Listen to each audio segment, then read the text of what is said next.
जी students, हम लोग discuss करने के लिए जा रहे हैं दैट इज़ वाटर पोटेंशियल। कि वाटर पोटेंशियल हमारे पास क्या होता है। सबसे पहले बच्चों हम लोग यहाँ पर एक डेफिनेशन लिखी है उसको देखेंगे कि chemical potential of water is a quantitative expression of the free energy associated with the water. अब बच्चों ये फ्री एनर्जी जो है ये हमारे पास इम्पॉर्टेंट है, इसकी अंडरस्टैंडिंग हम लोग करेंगे and then we are going to define के वाटर पोटेंशियल क्या होता है। ठीक है। अच्छा, थर्मोडाइनमिकली ये जो फ्री एनर्जी होती है ना, इसको हम लोग कहते हैं कि that free energy represents a potential for performing work. ये हमारे पास क्या है, इसको मेंशन किया जाता है कि ये हमारे पास पोटेंशियल को शो करती है फॉर परफॉर्मिंग वर्क। मतलब आपके पास कितना जो है वो वर्क परफॉर्म कर सकता है, that is labelled as free energy. ठीक है। सारे के सारे लिविंग ऑर्गेनिज्म, चाहे वो बच्चों आपके पास प्लांट्स हैं, कुछ भी है, they require a continuous input of free energy ताकि वो अपने वर्क परफॉर्म कर सकें। In the case of water movement जब हम लोग इसको डील करते हैं तो ये फ्री एनर्जी जो होती है ना, ये हमारे पास किस लिए इन्वॉल्व होती है। वाटर के अंदर हम लोग ये कहते हैं कि ये फ्री एनर्जी वाटर फ्लो को मेंटेन करती है। जितना ज़्यादा इसके पास फ्री एनर्जी है उतना ही ज़्यादा बच्चों हम लोग इसको कहते हैं कि इसका फ्लो जो है वो बेहतर होगा। ठीक है। और ये जो आपके पास यूनिट होते हैं केमिकल पोटेंशियल के, जो कि एनर्जी पर मोल ऑफ सब्सटेंसेस होते हैं, इसको ये मिक्स नहीं करना आपने। जब भी हम लोग केमिकल पोटेंशियल के यूनिट्स की बात करते हैं ना, यहाँ पर लिख लो, ये हमारे पास आ गया केमिकल पोटेंशियल। तो बच्चों ये जो केमिकल पोटेंशियल के यूनिट्स होते हैं, ये मैंने आपको बताया कि हमारे पास जाउल्स पर मोल होते हैं।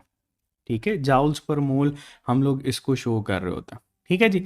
अच्छा, आगे चलते हैं। अब आपके पास ये वाटर पोटेंशियल क्या होता है। वाटर पोटेंशियल को हम लोग अगर डिफाइन करने की कोशिश करें तो वाटर पोटेंशियल को डिफाइन किया जाता है ability of water to perform work. ठीक है, बड़ा सिंपल सा है, ability of water to perform work. मतलब ये कितना काम जो है ये आपके पास कर सकता है, ये बच्चों आपके पास कहलाएगा इसकी डेफिनेशन। अच्छा, फिर डिफरेंट बुक्स के अंदर इसकी डेफिनेशन डिफरेंट तरह से की जाती है। जैसे हम लोग ये भी कह सकते हैं कि टोटल काइनेटिक एनर्जी जो होती है ना, इसकी एक और डेफिनेशन की जाती है कि total kinetic energy of water molecules. ठीक है, पानी के मॉलिक्यूल्स की जो टोटल काइनेटिक एनर्जी है बच्चों, due to which they move from place to place, या एक जगह से दूसरी जगह मूव करते हैं, यहाँ पर लिख लो due to which they move, due to which they move.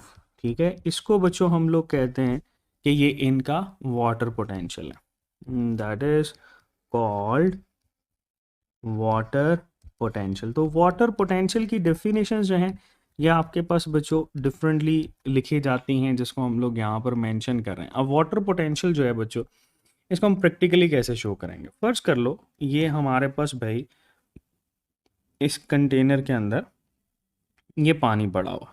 ठीक है, अब पानी के मॉलिक्यूल जो हैं ये रेंडमली बच्चों मूव करते हैं। ठीक है, इनकी मूवमेंट से ये इसकी दीवारों के ऊपर जो फोर्स लगाते हैं, ठीक है, फोर्स लगाते हैं, उसको हम लोग कहते हैं कि ये इस पानी की फ्लो की वजह से या इसके काइनेटिक एनर्जी की वजह से ये जो फोर्स है that will be labelled as water potential. और बच्चों इसको हम लोग सिंबलाइज कैसे करते हैं, इसका सिंबल बड़ा सिंपल सा है, इसको साई से शो करते हैं। ठीक है, और ये जो साई होती है बच्चों, दैट इज शोइंग पोटेंशियल। अब इसके साथ अगर छोटा सा डब्ल्यू लगा देंगे, ये हमारे पास वाटर पोटेंशियल कहलाएगा। ठीक है, तो वाटर पोटेंशियल जो है बच्चों ये दो चीज़ों के ऊपर डिपेंड कर रहा होता है। पहला, ये हमारे पास डिपेंड करता है सॉल्यूट पोटेंशियल के ऊपर, प्लस यहाँ पर हम लोग लिखते हैं प्रेशर पोटेंशियल। तो ये दो चीज़ें हैं जो कि हम यहाँ पर डील करेंगे। लेकिन उससे पहले आपको ये पता होना चाहिए कि अगर आपके पास बच्चों प्योर वाटर है, प्योर वाटर, तो प्योर वाटर का पोटेंशियल कितना होगा, दैट विल बी ज़ीरो। ठीक है, ये याद रखना। अगर हम लोग यहाँ पे किसी सॉल्यूशन की बात कर लेते हैं, सॉल्यूशन, कोई सॉल्यूशन है, तो उसका पोटेंशियल जो है वो आपके पास बच्चों हमेशा नेगेटिव में होगा, ज़ीरो से कम होगा। तो ये बात याद रखिएगा कि हमारे पास प्योर वाटर का पोटेंशियल जो है वो ज़ीरो है, क्योंकि उसके अंदर कोई इम्प्योरिटी नहीं होती, और बाय डेफिनेशन ही हम लोग इसको ज़ीरो कंसीडर करते हैं। ठीक है, और इससे हमें अंडरस्टैंडिंग क्या होती है, इससे बड़ी सिंपल सी अंडरस्टैंडिंग होती है कि पानी जो होता है ना, वाटर की जो मूवमेंट होती है, water movement is always from higher potential। ठीक है, ये बच्चों हायर पोटेंशियल से लोअर पोटेंशियल की तरफ मूव करता, पोटेंशियल टू लोअर पोटेंशियल। ठीक है, जिससे हम लोगों ने ऑस्मोसिस को डील किया था कि अगर तो आपके पास सेल के अंदर जाता है तो एंडोस्मोसिस है, सेल्स के बाहर आता है तो वो एक्सोस्मोसिस कहलाता है।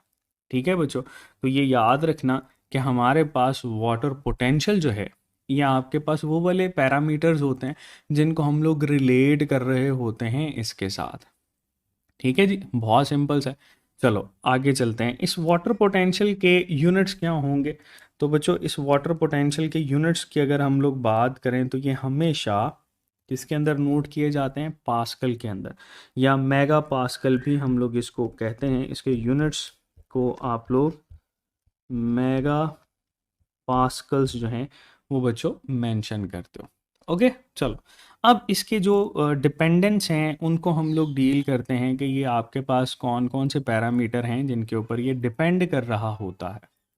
जी, फैक्टर्स में से बच्चों हमारे पास जो सबसे पहला फैक्टर है दैट इज़ ऑस्मोटिक प्रेशर। ठीक है, ऑस्मोटिक प्रेशर हमारे पास क्या होता है, इसकी डेफिनेशन है यहाँ पर, पहले इसको देख लो, फिर हम लोग ये देखेंगे कि ऑस्मोटिक पोटेंशियल